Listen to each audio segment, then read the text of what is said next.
무하마드 알리와의 재대결을 위해 지미 형과 붙은 조지 포먼.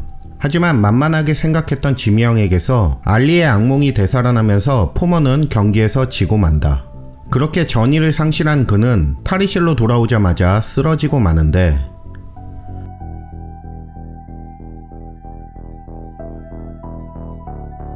포먼은 자신에게 죽음이 다가오는 것을 느꼈고 꿈인지 현실인지 구분이 안 가는 상황에서 어떻게 해서든 살아보려고 횡설수설하며 발버둥을 쳤다고 한다. 나는 조지 포먼이야. 복싱으로 돈을 많이 벌어 기부나 암에 걸린 사람들을 도와줄 수 있어. 이대로 죽을 순 없어.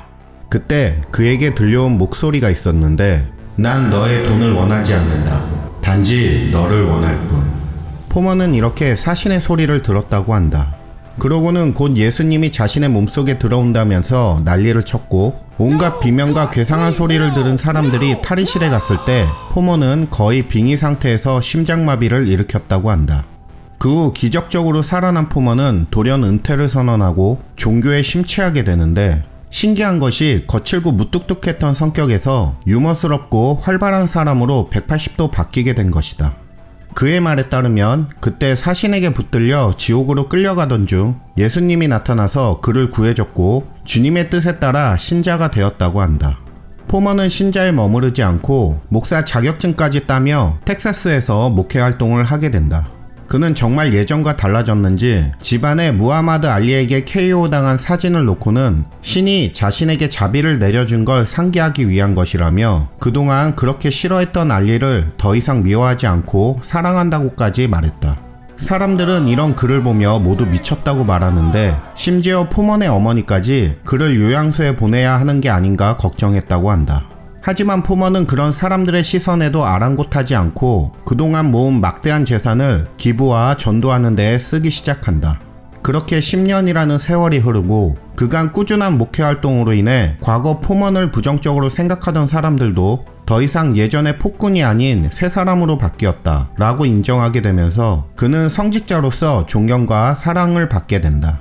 그런 포먼은 과거 린든 존슨이 자신을 시궁창에서 구원했던 것처럼 이제는 자신이 그 바톤을 물려받아 아이들을 위해 무언가를 해야 한다고 느끼게 되고, 노후자금으로 남겨놨던 재산을 털어 조지 포먼 유스 앤 커뮤니티 센터를 만들게 된다. 그는 매일 센터에 가서 아이들과 어울리기를 좋아했고, 진심으로 아이들이 자신이 겪었던 어두운 시절을 겪지 않고 올바르게 자라기를 바랬다.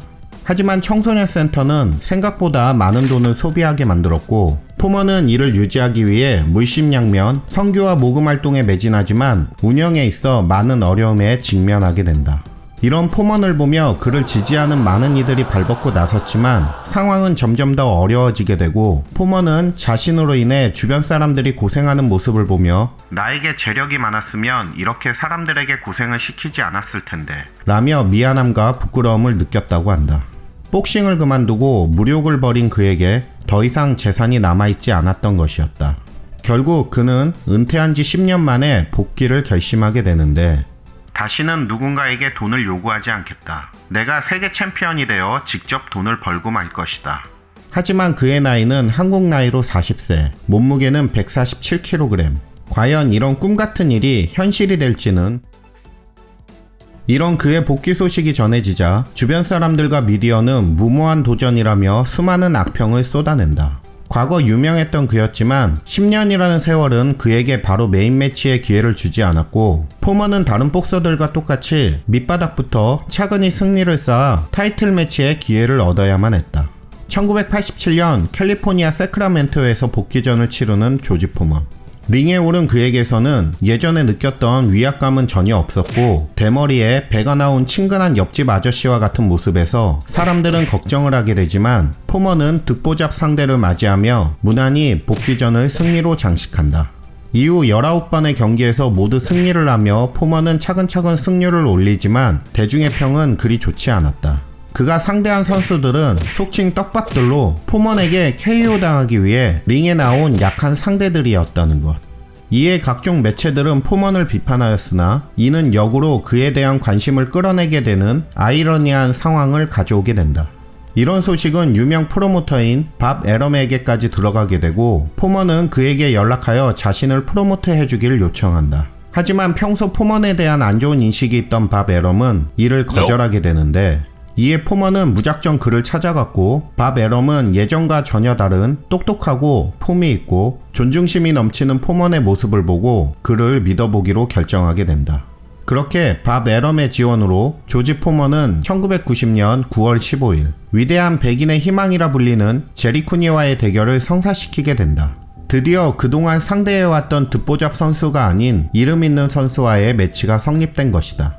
그렇게 경기는 시작되고 포먼은 우려와는 달리 제리 쿠니를 상대로 2라운드 1분 40여 초 만에 어퍼컷과 스트레이트 연속기로 떡실신 KO 승을 이끌어내며 대중들에게 강한 인상을 남기게 된다.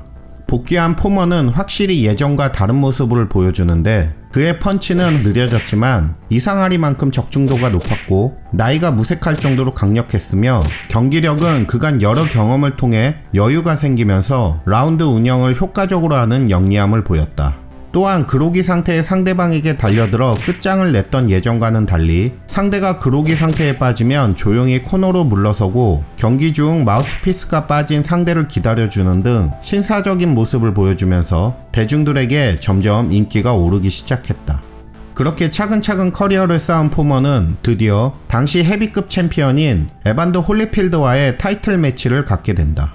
둘은 기자회견에서 살벌함이 아닌 위트 있는 입담으로 재미를 주었는데, 포먼은 갑자기 햄버거가 든 쟁반을 들고 햄버거를 먹는 퍼포먼스와 함께 50에 가까운 자신이 챔피언이 돼도 뱃살 때문에 벨트를 몸에 두르지 못하는 모습을 볼 것이다 라는 농담을 하는 여유를 보여주며 회장을 즐겁게 해주었다. 이에 홀리필드마저 분위기에 휩쓸려 같이 웃고 떠들었다고. 이렇게 재치있는 모습을 보인 포먼의 인기는 수직 상승하였고, 이로 인해 경기 PPV 역시 당시 기준으로 최고 수치를 달성하게 된다. 1991년 4월 9일 애틀란타 시티에서 시작된 헤비급 타이틀 매치. 경기 전 관객들의 함성이 쏟아진다. 그 이유는 바로 무하마드 알리가 링에 오른 것. 과거 자신에게 치욕스런 패배를 주었던 알리. 그런 알리가 링에 올라 포먼에게 다가가 너는 세계 챔피언이 될 거야 친구 라 속삭이고, 이에 포먼은 미소를 짓는다. 그렇게 시작된 경기. 포먼은 초반부터 피하지 않고 홀리필드를 압박한다. 홀리필드도 밀리지 않고 맞받아치지만 고목나무처럼 흔들림 없이 때리면 그냥 맞으면서 자신을 향해 다가오는 포먼을 보면서 당황한 모습이 역력했다. 포먼은 특유의 타점 높은 묵직한 한 방 한 방을 맞추는데, 당시 포먼의 펀치를 먹은 홀리필드는 자신의 이빨이 모두 날아가는 줄 알았다면서 코너에 돌아왔을 때 실제로 내 이빨 괜찮아? 라고 코치진에게 물어봤다고 한다. 이런 포먼의 파워에 홀리필드는 이대로는 안 되겠다 싶어 전략을 바꾸게 되는데, 그것은 바로 파워 대결이 아닌 포먼이 가지고 있지 않은 스피드로 상대하는 것. 홀리필드는 빠른 스피드와 연타로 포먼을 두들기기 시작하고, 고목나무와 같던 초반과 달리 라운드가 계속될수록 포먼은 점점 밀리기 시작한다. 하지만 나이를 물색하게 할 정도로 잘 버티면서 반격을 하는 포먼. 이런 그의 공격이 들어올 때마다 홀리필드는 클린치를 하면서 시간을 끄는데, 이에 관객들은 나이든 노인네를 붙잡고 뭐하는 거냐 라며 소리를 쳤지만, 홀리필드는 포먼에게 일말의 역전 가능성도 주지 않겠다는 마음가짐이었고, 이런 그의 작전은 제대로 먹혔다. 경기 후반 지친 포먼의 공격은 매번 홀리필드의 클린치에 막히게 되면서 결국 포먼은 3대0으로 판정패를 당하게 된다. 비록 경기에는 졌지만 은퇴 후 40세가 넘는 나이에 챔피언인 홀리필드를 상대로 도전과 포기하지 않는 모습을 보인 포먼의 인기는 급상승. 선한 웃음과 재치있는 입담으로 각종 방송 및 CF에 섭외되면서 그 시대의 아이콘이 되었고, 그에 따라 엄청난 부와 인기를 얻게 되면서 복싱은 더 이상 포먼에게서 1순위가 아니게 된다. 그는 어느샌가 최고의 연예인이 되어 있었던 것이었다. 하지만 대중들은 복귀한 그가 챔피언 타이틀을 따기를 원했고, 이러한 바램을 알고 있는 포먼은 복귀한 이유 중 하나인 충분한 돈을 벌고 있지만 복싱을 그만두지 못하고 이어간다. 그런 포먼에게 WBO 챔피언인 토미 모리슨과의 경기가 잡히게 되는데, 관객들은 지긴 했지만 강렬한 인상을 준 홀리필드와의 경기를 떠올리며 이번 경기는 포먼이 이길 것이라 기대를 하게 된다. 하지만 147kg의 거목을 상대로 어떻게 대처해야 할지 연구해온 모리스는 공간을 잘 활용하며 포먼에게 치고 빠지는 전술을 펼쳤고, 포먼은 이런 모리슨의 움직임을 잡지 못하면서 자신의 무기를 제대로 써보지도 못하고 패배하게 된다. 그는 복싱 이외의 스케줄 때문에 훈련은 충분하지 못했고 아니란 생각으로 경기에 임하다 허무한 패배를 하게 된 것이다.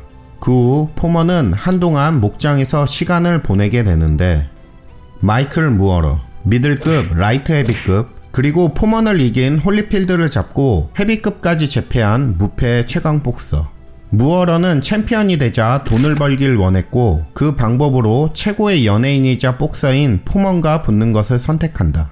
포먼은 점점 나이를 먹고 있었고 연이은 패배로 인해 사람들에게서부터 믿음이 불확실해지자 자신의 복싱 인생의 마지막을 불태우기 위해 무어러의 제안을 받아들이게 된다.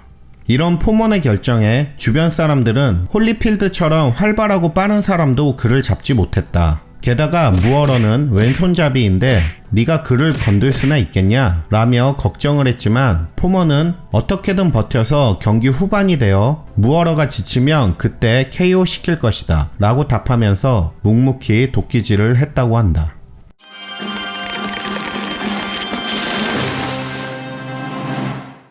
(1994년 11월 5일) 라스베가스에서 펼쳐진 경기. 예상대로 무어러는 빠른 스피드로 포먼을 시종일관 압도했고 이에 포먼은 묵묵히 그의 공격을 받아내며 기회를 엿본다. 하지만 빠른 움직임을 보이는 무어러는 포먼에게 쉽게 기회를 내주지 않았다. 그렇게 1라운드가 끝나고 각자 코너로 돌아갔지만 이상하게 포먼은 앉아 쉬질 않고 계속 서 있는데, 훗날 포먼은 그 당시 몸이 너무 거대해 한번 앉으면 일어서지 못할 것 같아서 그냥 서 있었다고 회상했다. 이런 포먼의 모습을 본 무어러는 이후 라운드부터 더욱 활기차게 움직이며 포먼을 괴롭혔다. 그렇게 계속되는 공격에 어느샌가 포먼의 눈이 부어오르기 시작했고 승기는 더욱더 무어러에게 기울게 된다. 이에 무어러는 초반과 달리 더 이상 포먼을 경계하지 않고 오직 그를 쓰러뜨리겠다는 일념하에 수비보단 공격에 집중하게 된다. 이런 전개에 경기장에 있는 모두가 무어러의 승리를 예상했지만 그들은 몰랐다. 포먼에게는 숨겨진 작전이 있었다는 것을. 9라운드. 포먼은 무어러에게 누가 봐도 눈에 띌 정도로 크게 왼손 훅을 2번 날린다. 그의 훅은 허공을 갈랐고 이에 사람들은 후반 라운드가 되면서 포먼이 점수에서 밀린다는 조바심이 생겨 무작정 큰 걸 노린다고 생각했다. 하지만 이는 의도된 것으로 그 2번의 스윙은 무어러가 왼쪽으로 가지 못하게 하고 정면에 서 있게 만들기 위한 것. 이런 포먼의 의도대로 무어러는 사이드로 빠지지 않고 자신있게 포먼 앞에 대치하게 되는데, 무어러는 그 순간 알지 못했다. 넘치는 자신감이 상대가 누군지를 간과하게 했다는 것을. 자신 앞에 있는 사람은 바로 핵주먹 조지 포먼이라는 것을. 자신감이 넘치는 무어러는 더 이상 발을 쓰지 않고 포먼과 맞대응을 한다. 이때 무어러 얼굴에 들어가는 포먼의 원투 스트레이트. 갑작스럽게 원투를 먹은 무어러는 잠시 경직되었고 포먼은 이때를 놓치지 않고 곧바로 무어러의 얼굴에 한 번 더 원투를 날리고 이를 맞은 무어러는 힘없이 쓰러지게 된다. 이 장면을 본 사람들은 어이없어 하는데, 지금까지 리드해온 무어러가 다운되었다는 점도 있지만 포먼의 원투는 겉으로 보기에는 다운을 당할 정도로 박력 있어 보이는 펀치가 아닌 말 그대로 툭툭 친 것 같은데 이것에 무어러가 쓰러졌기 때문이다. 더욱이 그렇게 쓰러진 무어러는 일어서질 못하는데 결국 이 2번의 툭툭 원투로 포먼은 승리를 하게 된다. 어떻게든 버텨서 경기 후반이 되어 무어러가 지치면 그때 KO 시킬 것이다 라고 말한 포먼의 예상이 적중한 것이었다. 이번 그의 승리가 더욱 놀라운 것은 과거 생각 없이 무섭게 주먹만 내지르는 타입이 아닌 작전을 짜고 그것을 실행에 옮기기 위해 감정을 숨기며 상대 선수와 관객을 속이면서 결과를 위해 과정을 인내할 수 있는 사람으로 변했다는 것이었다. 이런 포먼의 작전을 성공시키는 데에 가장 큰 공헌을 한 그의 펀치는 겉보기와는 달리 강력한 내공을 가지고 있었는데, 이는 그만의 독특한 훈련인 도끼질에서 나온 것으로 보기에는 올드하고 무식해 보이지만 한 곳에 집중적으로 도끼질을 함으로써 노리는 타점에 정확히 꽂을 수 있는 정확성과 순간 파괴력을 높여 한 번의 역전을 노릴 수 있는 핵주먹을 만든 것이었다. 예상을 뒤엎은 포먼의 승리로 사람들은 환호성을 질렀고, 포먼은 그들 앞에서 당당히 손을 들어 올리면서 승리를 자축하며 45세라는 나이에 WBA IBF 헤비급 챔피언이라는 위대한 업적을 남기게 된다. 챔피언이 된 포먼은 마이크 타이슨과의 대결을 원했으나 커스타마토의 조언을 상기한 타이슨의 거절로 성사되지 않았고, 이후 토니 터커와의 방어전과 IBF 1차 방어전 상대였던 악셀 슐츠와의 재대결을 포기하면서 WBA IBF 타이틀을 반납한다. 그 후 1997년 셰넌 브릭스와 대결하였으나 12라운드까지 가는 끝에 판정패를 당하면서 포먼은 이 경기를 끝으로 완전 은퇴를 한다. 은퇴 시 그의 나이 48. 그는 2명의 조지 포먼으로 기억된다. 거칠고 무서울 게 없었던 폭주기관차 조지 포먼, 10년의 공백 후 돌아온 성격 좋은 배 나온 옆집 아저씨 조지 포먼. 사람들은 그를 보며 다른 강자와의 비교가 아닌 같은 인물이지만 다른 인격의 포먼 중 누가 더 강할 것 같은지에 대해 지금까지 논쟁을 하게 되는데, 어느 복서든 이러한 평가를 받은 복서는 없었다.